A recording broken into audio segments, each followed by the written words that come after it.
ইচ্ছা ছিল পড়াশোনাকে মানুষের সামনে সহজভাবে উপস্থাপন করব,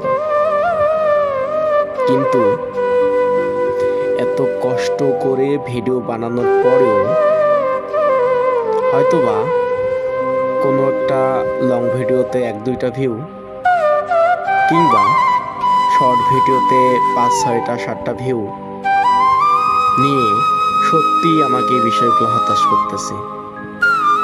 সত্যি কি ইউটিউব পরিশ্রমীদের মূল্যায়ন করতে জানে না? এরকম ভিউ চলতে থাকলে কয়েকদিনের মধ্যেই ইউটিউব থেকে বিদায় নেব। এত কষ্ট করে ভিডিও বানানোর কোনো মানেই আসে না। আমার উদ্দেশ্য মানুষের উপকার করা, টাকা ইনকাম করা নয়। এটাও কিন্তু ইউটিউব বুঝতেছে না। এত শর্টকাট টেকনিক তুলে ধরি, তাও ইউটিউব বুঝতেছে না। বিদায় নেব এই প্ল্যাটফর্ম থেকে খুব তাড়াতাড়ি।